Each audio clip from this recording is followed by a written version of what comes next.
खुलुमबाय रायजो राजा नोंथांमोन हाग्रा ओनसोलाव गोबां आदिबासि बे दखल खालामनानै दंफैयो होननानै गोबाङानो फोसावदों आरो बुंदोंबो आरो बेयो आंनि मोनसे सन्देह थानोबो हागौ थानोबो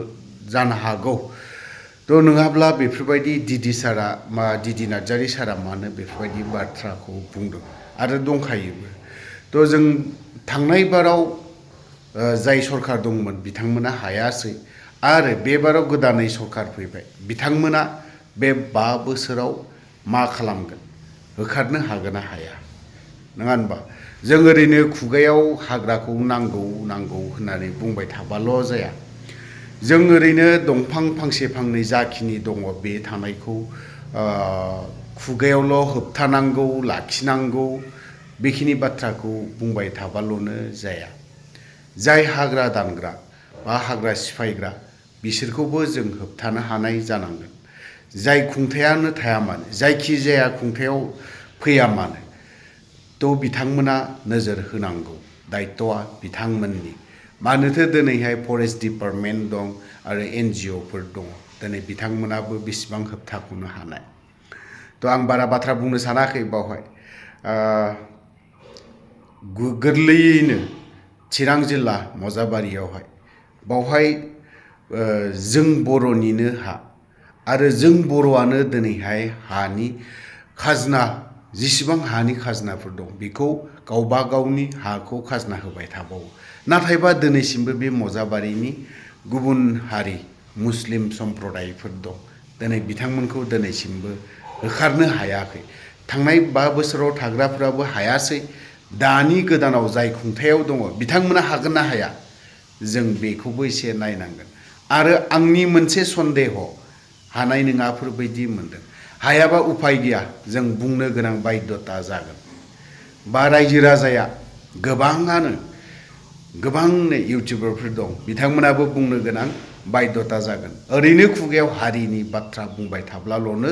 जानाय नङा आरो मोनसे बाथ्राया नैबेबो दिनै स्टेटआव दिनैहाय बुलडोजार लानानै होख्रांदों गभर्नमेन्टनि हायाव जेसेबां गुबुन हारिफोर दङ ना गुबुन सम्प्रदायनि गुबुन धोरोमनि मानसिफोर दङ बिथांमोनखौ होखारगासिनो दङ आसाम स्टेटनिफ्राय दिनै बांलादेशी होननानै बिथांमोनखौ होखारदों आसामाव दिनै गोबां जों खौरां बिजोंनो बा सेटेलाइट चेनेलफोरावहाय गोबां न' सिफायनायखौ नुदों नाथाय आसामनिफ्राय बांलादेशआव हरनायखौथ' जों सेटेलाइट चेनेल बा गुबुन चेनेलफोरावहायबो जों नुनो मोनाखै गिदिर सोंलुआ बेफोरावबो जानानै फैदों दाखालि साननैसो फेसबुक पेजफोरावहाय जोङो नुदोंमोन बुलडोजार ट्रेनजों लाबोनाय गोबां गोसारदों आरो बेबाराव उच्छेदा जामारगोन नामा जायोब्ला बबेयाव जागोन दिनैहाय डिपार्टमेन्ट वाइसआवहाय दिनैहाय CRP केम्पनो ITDPनो बा बहानो बेफोरबायदियावहाय बुलडोजारखौ गंनै गंथाम जों दिनै लांबाय थानायखौ जों नुदों मैया क'क्राझार जिल्लायावहाय गुबुन मोनसे गामियावहाय बावहाय जों थांनायाव लामायाव नुलांदों डिपार्टमेन्टनिफ्रायनो बुलडोजार गंनै गंथाम लांनायखौ नुदों आनखि चिरां जिल्ला नैबे CRP केम्पआवबो बुलडोजार गंनै गंथामसो सफैनानै दङ जामारगोन नामा जायोब्ला मोजां आरो जाखांनायनि उनाव बिथांमोनखौ सिनायथि खालामनानै जुदि बांलादेशथारब्ला बिथांमोनखौ रायजोफोरनि सिङाव सेटेलाइट चेनेलफोरखौबो लानानै बिथांमोनखौ बांलादेशनि होननानै फोरमान मोनबाय होननानै खौरां बिजोंफोर बा सेटेलाइट चेनेलफोरावबो खोन्थाना होनाया मोजां अब्लाना औ नंगौ बेफोरबायदि फोथायगोन थ' गोलाव बाथ्रा बुंनो सानाखै आं डिडि नार्जारी सारनि माखासे बाथ्रा बुंनायखौसो जों खोनासंनानै लानि खोनासंखांनायनि उनावहाय डिडि नार्जारी सारनि सायाव मा कमेन्ट सेक्सनाव मा लिरनो गोसो नोंथांमोना फोरमायहरनो हागोन हाग्रा ओनसोलनि बे दखलदारिफोरखौ होखारनांगौ जनजाति ঐক্য हक बर' हारि खौसे जा वन ओनसोलाव बे दखल हायाव आयेन बेरेखायै हाबसननानै दङ हाग्रायाव दिनैसिम जोंनो माने बेसेबां हेक्टर दं बेसेबां बिगा दं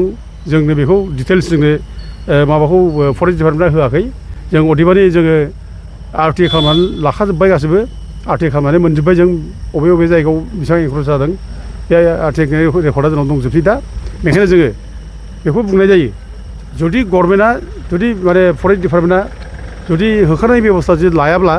जोङो बेखौ हाइकर्टआव थांनानैबो जों चेलेन्ज खालामगोन जोंनाव जिहेतु डकुमेन्टआ ओंखारजोब्बाय आरो अलरेडि जों जेसेबां मेम'रेन्डाम होदों बे मेम'रेन्डाम होनायखौ बेस खालामनानै जायनाखि सिजिआ स्टेक लिरदों बे सिजिनि स्टेक लिरनाय कपिया जोंनाव दंजोबो बिथांनाव जोंनो हरदों जे बे जाय एनकारेज जादों बे एनकारेजारफोरखौ होखारनो थाखाय बिथाङा स्टेक लिरनाय सिसिएम लिरनाय बिटिसिएफ लिरनाय बे लेखा दंजोबो गथिखे जोंनि थाखाय बे हाइकर्टआव थांब्ला बे जोंनि थाखाय मोनसे माने डकुमेन्ट जागोन सापर्टिं डकुमेन्ट जागोन बेखायनो जोंनो हानि परिमानखौ जोंनो बिसोर होआखैब्लाबो खिन्थु एनक्ल'जारफ्रा दङ अबे जायगायाव दङ जों बे जिनिसखौ जों मोनजोब्बाय आरो लोगोसे बिथांमोना जायनाखि स्टेक हरनाय कारेसपन्डिं स्टेक बे स्टेकआबो प्रमान जाबाय बे फरेस्टआव एनक्ल'जार जादों एनक्ल'जमेन्ट दङ बेनिखायनो जोङो लिगेल एक्सन लानो थाखाय जों हासिगोन दा स्पेसियेलि बबे बबे ओनसोलाव बेबायदि इनक्ल'जार हाबसननानै दङ बे ओरै माने क'क्राझार डिस्ट्रिक्टआवथ' एन्टायार रिजार्भ फरेस्टआनो एनक्ल'ज जादों जानानै दं माने साहा ओनसोलजों बे माबानिफ्राय संकस दैनिफ्राय आरम्भ खालामनानै एखे मानाससिम गासिबो एनक्ल'ज जाजोब बेयाव आरो जों लकेल जायनाखि रिपर्ट जों लकेल रिपर्टबो जों कालेक्सन खालामो आरो बे फरेस्टनिफ्रायबो जों अनेक रिपर्ट लायो फरेस्टनि वार्कारफोर जायफोर दङ ओमफ्राय लकेल मानसिफोरनि रिपर्ट दङ बे रिपर्ट बादिबा बे हाग्रा ओनसोलाव गोदान गोदान मानसि झारखन्डनिफ्राय फैनाय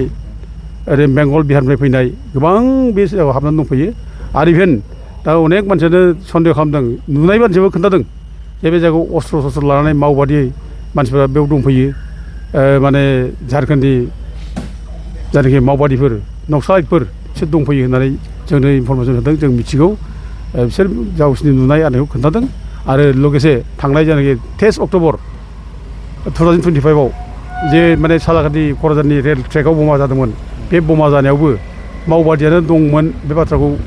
पुलिसफ्रानो बुंखादों आरो मावबादि सासे एक्टिभिस्टखौ होखारदों ओमफ्राय गोबां माखासे खारना गदों होनना बुंदों दा गथिखे दा पुलिसनि रिपर्टजों नायनानै ओमफ्राय जों रायजो राजाफोरनि ओमफ्राय फरेस्ट डिपार्टमेन्टनि माखासे मानसिफोरनि रिपर्टखौ नायनानै जोङो बेखौनो कनफार्म जाबाय जों बुंनो हाबाय जे बे हाग्रा ओनसोलाव मावबादिफोर दङ नक्सालाइटफोर दङ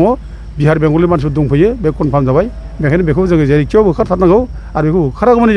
जोंनि जायगानि बे थागिबि बर' फिसाफ्रा खुनु सान्थि मोननाय नङा जों असान्थि जागोन थैजासे जोङो सुखै जोङो माने गोरोबलायनानै थानो हानाय नङा बेखायनो इभिकसन खालामनायनि दाबिखौ जों जरदारभाबै खालामलांबाय थागोन जुदि राइट टाइम राहा लायाबा नोंथांमोना